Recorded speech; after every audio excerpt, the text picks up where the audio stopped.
Junko Furuta, a 17-year-old shy and kind high school girl, leaves school. In her bag is a notebook with notes about her favorite rock band, the Alfie. She is heading to Masato Station, where she agreed to meet her friend. But 20 minutes later, only a chrysanthemum-shaped brooch, her mother's gift for her last birthday, remains on the asphalt. No scream, no signs of struggle, as if she had vanished into thin air. Junko's parents, Sachiko and Hiroshi, begin searching before sunset.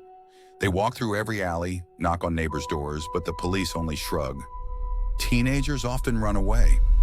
No one suspects that at this moment, Junko, with her mouth taped shut and hands tied, is being taken to the Adachi district, a working-class area on the outskirts of Tokyo, where a 44-day hell awaits her. The two-story house in Adachi, shabby and gloomy, belonged to the family of 18-year-old Hiroshi Miyano. His parents, the owners of a small factory, went on vacation, entrusting their son with the keys. In the basement, where it smelled of dampness and rot, Junko was chained to a rusty radiator.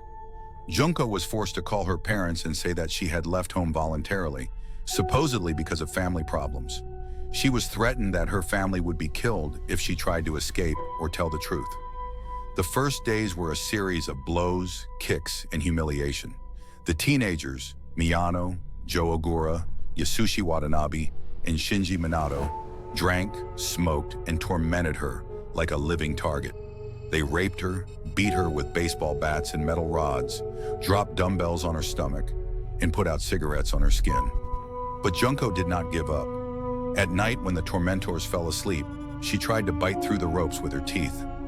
One day, she managed to reach a phone. She had time to dial the home number and whisper, "Mom, they are in Adachi." She whispered, but the connection was cut off.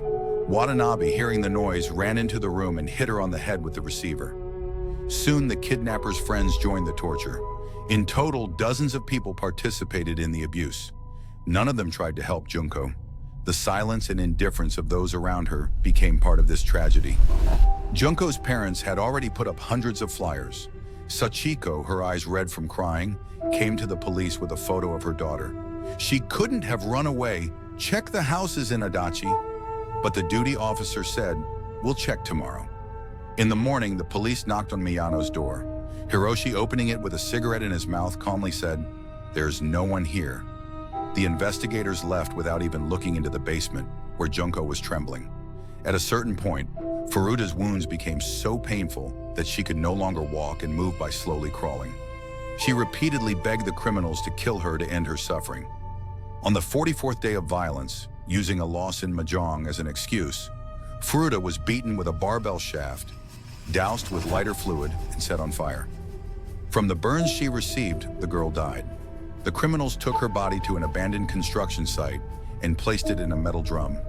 They filled it with quick-drying concrete, hoping to erase all traces of their crime forever. This act became the final link in a chain of events that shook all of Japan. But even after that, they tried to cover their tracks, destroying evidence and coordinating testimonies. 2 months later, workers in Adachi's industrial zone began complaining about a corpse-like smell. The police opened the drum. The investigators were horrified. The body was so disfigured that Junko could only be identified by a scrap of her school uniform and the ring on her hand, a gift from her mother. Sachiko, seeing the body, fainted. "It's not her. It can't be her," Hiroshi whispered. But the ring with the engraving Junko left no doubt. According to Japanese law during the trial, the names of the criminals were not disclosed. However, the publication Shuken Bunshun still published their personal information, stating that human rights do not apply to livestock. The biography and personal details of the victim were also widely covered in the media. The criminals partially admitted their guilt, agreeing only to the charge of bodily injury resulting in death, but denied the charges of premeditated murder. In July 1990, they were sentenced to prison terms ranging from 8 to 20 years. The case of Junko Furuta became a turning point in Japanese society. It sparked widespread discussions about juvenile crime, the role of social networks, and the responsibility of adults toward children. Special commissions were created to study the causes of such cruelty among young people. Japan tightened penalties for underage murderers.